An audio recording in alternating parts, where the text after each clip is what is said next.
Meu nome é Camille e eu trouxe um artigo hoje novo desse ano, que é de um grupo de autores muito conhecido da Noruega, o Tonnesen, né, liderados pelo Tonnesen.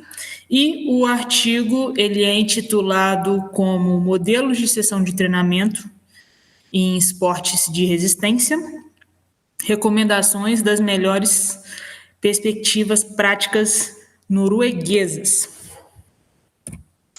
Então, a gente tem na literatura mais ou menos 25 anos de pesquisa, muita inconsistência em alguns dados sobre como acontece o treinamento nesses esportes de resistência, que na literatura ela vem mostrando que o volume anual de treinamento ele gira em torno de 500 a 1.200 horas, e as sessões, a quantidade de sessões de treinamento variam também de 300 a 600 sessões por ano, e que a grande maioria, dependendo de como qual é a ideia de treinamento que o treinador tem, geralmente se é muito utilizado. A grande parte, né, a grande maioria dessas sessões de treinamento, elas são feitas entre 80% a 90%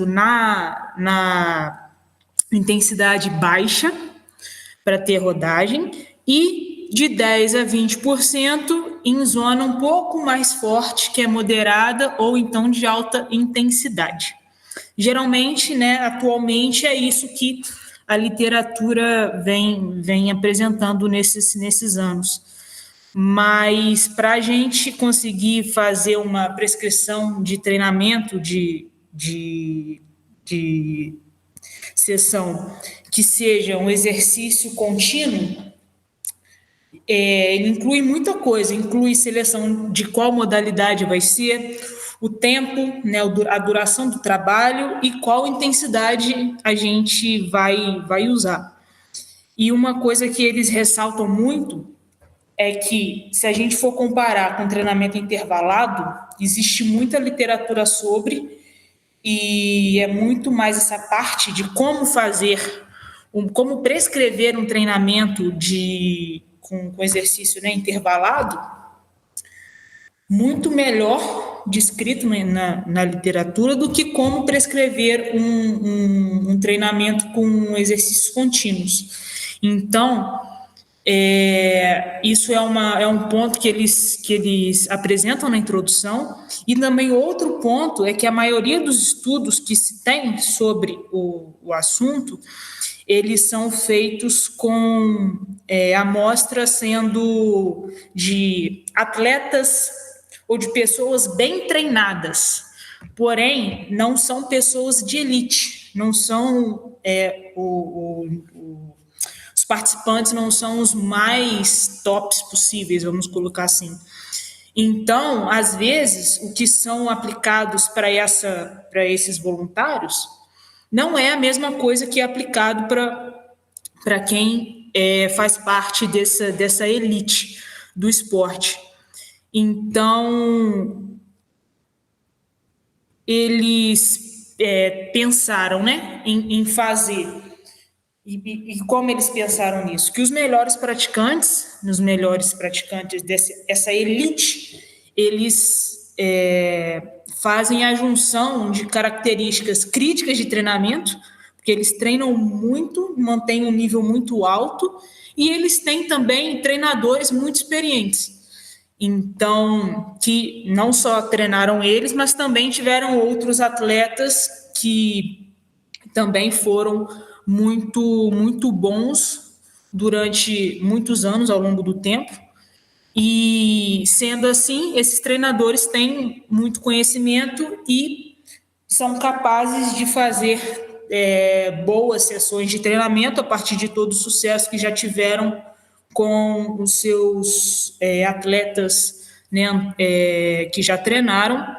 Então, eles sabem fazer bons designs de sessão e também sabem identificar quando a qualidade do treinamento está boa e também garantem, a partir disso, uma alta consistência também do treinamento.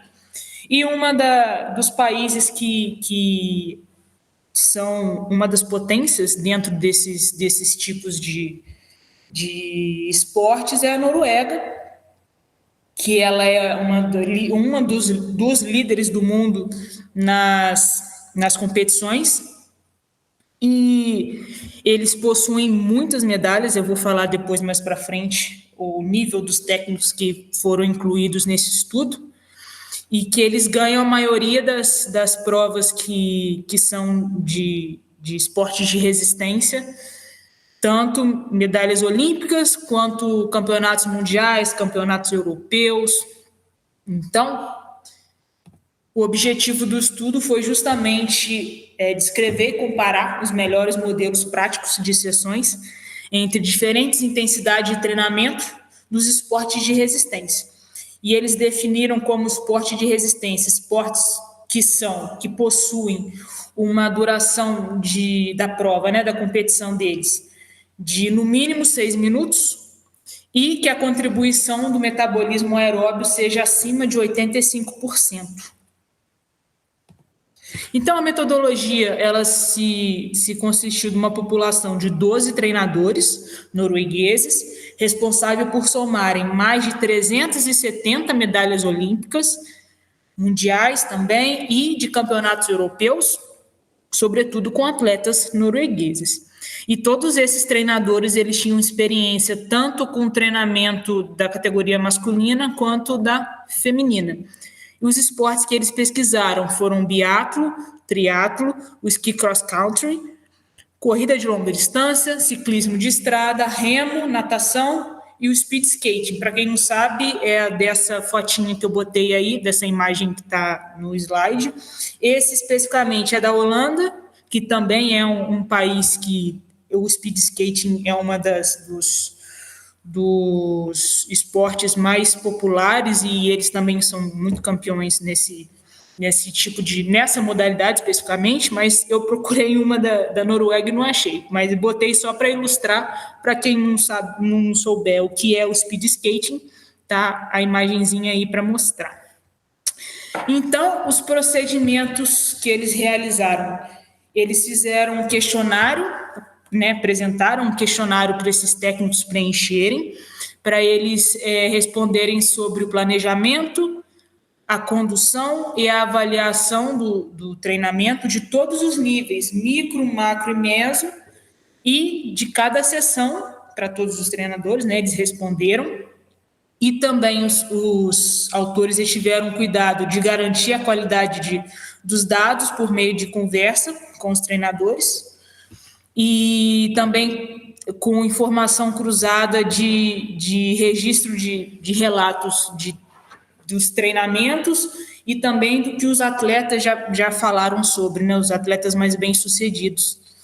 Então, a terceira também foi uma entrevista que os autores fizeram com esses treinadores, semi-estruturada, para pegar informações suplementares de aspectos qualitativos dos modelos de sessão nesses esportes. E elas tiveram mais ou menos, em média, 180 minutos cada entrevista, e elas foram gravadas em áudio e transcritas. Então, volume de treinamento.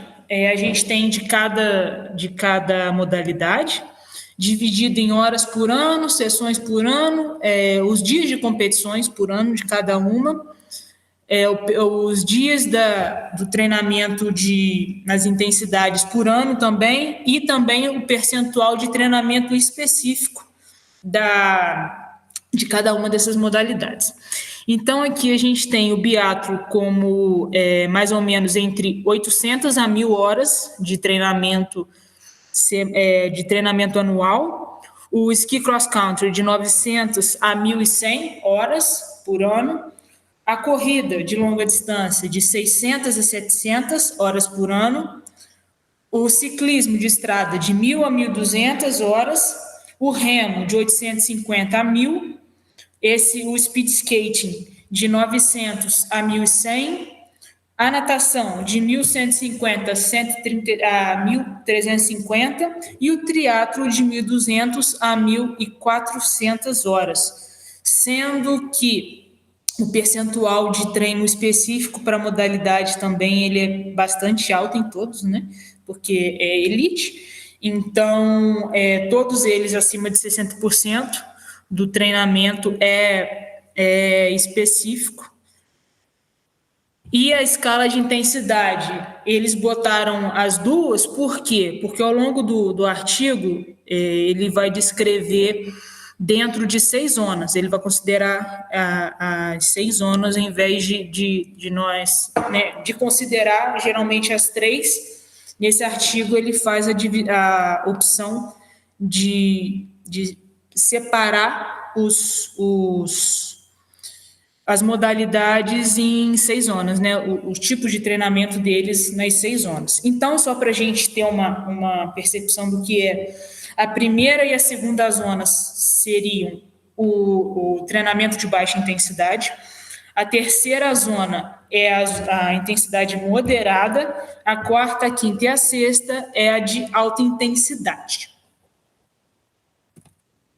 Então, as divisões e sessões, uma coisa que eu achei muito interessante nesse artigo é que ele traz 3 exemplos de cada modalidade, 3 exemplos de sessões de cada uma dessas modalidades. Muitas dessas modalidades a gente não tem costume de ver aqui no Brasil, mas eu trouxe todos os quadros que tinha, mas no final eu só vou dar um enfoque só nas que a gente conversa mais aqui no grupo também, que são mais familiares para a gente, mas só para a gente ter uma noção, por exemplo, o biatlo, na zona 1, eles trabalham de 4 a 7 sessões semanais, geralmente treinamento contínuo, entre 1h30 a 2h30. A zona 2, ele é raramente aplicada, mas quando se tem, são sessões que duram entre 15 a 45 minutos. Na zona 3, eles fazem de 1 a 3 sessões semanais, aí já começa o treinamento intervalado. Depois, na zona 4, não tem, ou então pode ter até 2 sessões semanais, também com treinamento intervalado. Na zona 5, geralmente também não tem, ou então pode ter até 2, também com intervalado. E na última zona, que é a zona 6, ele também não faz muito uso, mas pode ter até ali uma sessão por semana. O ski cross country, ele também dá prioridade à zona 1, a gente vai ver que a grande parte, né, como já é também conhecido na literatura, a grande parte desses esportes, eles priorizam muito o treinamento na zona 1, né, como eu falei lá na introdução.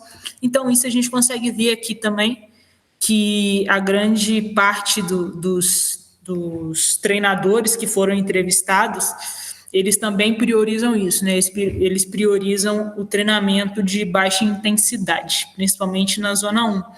Tanto que até a corrida de longa distância que a gente tem que a zona 2 pura, raramente ela é aplicada. Então, a grande parte mesmo se concentra na zona 1. Mas na corrida, a gente tem na zona 1, geralmente, entre 5 a 9 sessões semanais de treinamento contínuo, de 8 a 14 quilômetros. A zona 2 dificilmente é aplicada, raramente é aplicada. Na zona 3, se faz de 2 a 5 sessões semanais, já com treinamento intervalado, de 10 a 12 séries de 1.000 tiro, né? Depois, na zona 4, às vezes não tem, então de 0 a 2 sessões semanais, também de intervalado, de 6 a 8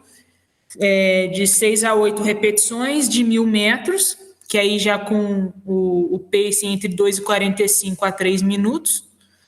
Depois, na zona 5, se alguns não fazem, outros uma vez só na semana, uma sessão só por semana também, já com treinamento intervalado, né, por ser alta intensidade, e a mesma coisa na zona 6. No ciclismo de estrada, a gente tem também uma divisão maior, né, mas mesmo que com menos sessões na zona 1, ela se faz ainda, a grande parte das sessões semanais, elas estão dentro dessa zona. Então, no ciclismo, eles dão prioridade entre 3 e 6 sessões semanais na zona 1, entre 1 a 2 sessões na zona 2, também os dois, ambos em contínuo. A partir da zona 3 começa o intervalado, então de 1 a 3 sessões na semana é zona 3, nenhuma ou uma sessão é na zona 4, e a mesma coisa se faz nas seguintes zonas. E aí eu trouxe também dos outros, né, como eu disse. O remo, ele também se faz muito presente na zona 1. O speed skating, que é aquele que eu mostrei na fotinha lá, ele também é zona 1, né? A grande maioria das suas sessões semanais são na distribuição de intensidade, de baixa intensidade, então eles priorizam muito zona 1. Natação também em zona 1, e o triatlo também na zona 1. Agora, dentro de carga de trabalho, aqui a gente tem o tempo estimado dentro de cada carga, né? Por isso que é carga de trabalho. Então, no biatlo, por exemplo, a gente vê, né, o que foi mostrado lá em questão de sessão semanal, aqui a gente consegue ver em questão de minutos dentro da própria sessão, né, a divisão. Então, esse AWD significa acúmulo de duração na carga, então é o tempo total, né, de carga. E no biatlo, a predominância dentro da sessão de treinamento, ela é também zona 1, entre 60 a 240 minutos, e o treinamento, o percentual de treinamento específico é acima de 70%, é específico para a modalidade. No ski cross country, a gente também tem entre 60 a 240 minutos de predominância na zona 1, e também o percentual de treinamento específico é acima de 70%, e o método contínuo, né, zona 1. Depois, onde a gente chega na corrida, né, corrida de longa distância, a gente tem um acúmulo de carga por minuto, né, dentro de uma sessão de treinamento, entre 30 a 105 minutos, zona 1. Na zona 2, entre 5 e 30 também. Zona 3, entre 20 e 40. Zona 4, entre 15 e 35 minutos. Zona 5, entre 10 e 20. E a zona 6, entre 3 e 6 minutos. Aqui a gente consegue ver que está bem divididinho, né? Porém, ainda tem uma predominância de minutos por sessão dentro de zona 1. Então, realmente a baixa intensidade ela vem sendo priorizada, né? Nos treinos desses atletas de elite. E o percentual de treinamento específico para a modalidade é acima de 90%. Então, também a gente consegue perceber que a grande maioria, na corrida principalmente, treina corrida, né? Treinamento específico. E a maioria dos métodos, eles são contínuos, né? E a partir do terceiro, aí começa contínuo com intervalado e assim por diante nas próximas zonas. No ciclismo, também a prioridade maior é a zona 1, e o tempo dentro da zona 1 em cada sessão dura entre 120 a 420 minutos, com método contínuo, e também 100% do tempo é o treinamento específico. E como é zona 1, a maior parte também é contínuo. Então, né, a gente mostra aqui a partir do relato desses técnicos, né, desses treinadores, que o que a literatura vem trazendo não tanto quanto deveria trazer, né? Porque ele fala também que o como montar, como fazer uma sessão de treinamento contínuo, ela é muito pouco explorada, né? Mas a gente consegue perceber que o que ele mostrou lá na introdução, falando sobre os 25 anos, mais ou menos, de pesquisa que tem, que dependendo do que o seu treinador acredita, do que ele faz, a maioria do tempo você fica entre 80% a 90% dentro da zona 1, ou dentro da zona de baixa intensidade, nesse caso, né? Que seria a zona 1 e zona 2. Então, eles mostram aqui nesse estudo que realmente é isso que tem acontecido, principalmente lá na Noruega. E a mesma coisa também acontece no remo, um pouquinho mais também dividido, entre 60 a 240 minutos por sessão é zona 1, porém nas próximas zonas também eles têm bastante, né, trabalho, assim, entre 60 a 80 minutos na zona 2, 45 a 80 na zona 3 e assim por diante, que vai diminuindo, porém a grande parte também do tempo da sessão é zona 1 e zona 2. No speed skating também se faz presente a mesma coisa, zona 1 e zona 2 com maior intensidade, vamos colocar assim, né, com maior frequência dentro da sessão. Na natação a mesma coisa acontece.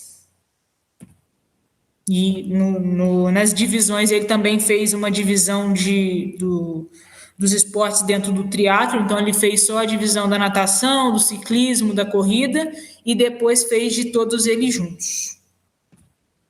Então, as recomendações, eu só trouxe de 2 esportes, que é o que a gente mais vê, que é, né, aqui no grupo também, que é o de corrida de longa distância e o do ciclismo de estrada. Então, eu trouxe só esses 2, mas no artigo eles mostram, ele tem recomendação de todos os esportes que eles trataram no trabalho, né? Mas eu só escolhi esses 2, primeiro, porque é o que a gente mais fala aqui no grupo, e segundo também porque é mais perto da realidade daqui do Brasil, que a gente vê e lê sobre, enfim. Mas se alguém aí, né, tiver atletas que sejam do remo, de outras modalidades, tem tudo lá bonitinho no artigo descrito quais são as recomendações para cada uma dessas modalidades. Então, pela corrida, né, os corredores de longa distância, eles geralmente aplicam modelos de sessão mais curto do que os outros esportes de resistência, na zona 1, a zona 3, e isso é principalmente explicado pela alta demanda de carga mecânica. Então, muitos dos quilômetros acumulados de corrida em sessões de zona 1 e zona 3 são relacionados com calçados acolchoados em superfícies tolerantes, isso seria estradas de terra, em vez de estradas pavimentadas, para reduzir a carga mecânica e maximizar o volume de treinamento. Então, também, quanto maior a intensidade e quanto mais próximo da temporada de competição, mais sessões de corrida são realizadas em pista de borracha, com calçados com travas, que aí fica mais específico, né? Então, sessões de treinamento cruzado são aplicadas principalmente como treinamento alternativo durante o período de reabilitação, mas alguns atletas realizam sessões de treinamento cruzado para lidar com alto volume total de treinamento durante o período de preparação.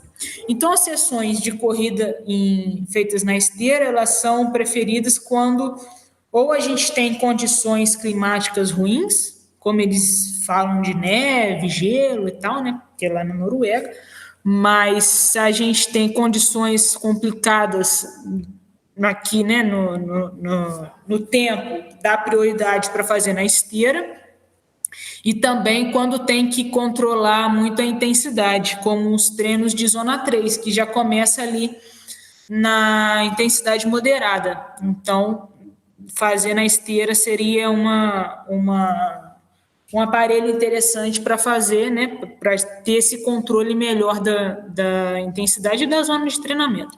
Então, as sessões de zona 1 são conduzidas principalmente na parte superior e às vezes em zona 2 para garantir a técnica de corrida adequada. Então, sempre priorizar a baixa intensidade. E a outra que eu trouxe é justamente do ciclismo, que então, devido à longa duração da competição e a noção do que o ciclismo é uma modalidade de locomoção, com baixo risco de lesão, a maioria das sessões está na faixa de 3 a 6 horas de duração. E a maioria das sessões intensivas, intervaladas, né, realizada como competições, a maioria dos ciclistas, geralmente, eles competem entre 50 a 70 dias por ano, e, no entanto, cada corrida é caracterizada por uma ampla gama de intensidades, dependendo do tipo de competição, se a largada é mais juntinha, ou se é uma prova de tempo, ou se é uma corrida de um dia só, ou se são várias corridas, né? Se a competição é feita por diversas etapas, depende do tipo de terreno também, e também da função de cada ciclista dentro de uma equipe, né? Se esse mesmo fizer parte de uma equipe, dependendo do que ele fizer, qual for a função dele dentro daquela equipe, ele vai ter momentos em que ele vai ter que ser mais intenso, mais rápido, vai ter que fazer mais, né, as zonas de maior intensidade. Se ele for mais tranquilo ali e tal, vai fazer uma zona mais moderada. Então, dependendo também do que ele estiver desempenhando, essas intensidades elas vão mudar, né? Não vai ser sempre a mesma. E também que a maior parte do treinamento intensivo restante, que é a parte das competições, é integrado com sessões de baixa intensidade, como, por exemplo, o ciclismo de subida. Então, para concluir, vários esportes realizam grandes quantidades de treinamento em baixa intensidade.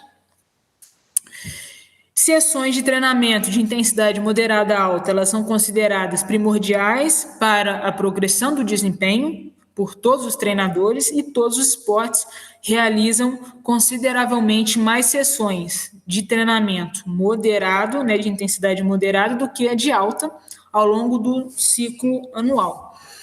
E, embora a maioria das sessões sejam conduzidas como intervaladas, as competições também respondem por uma grande proporção desses tipos de treino, né?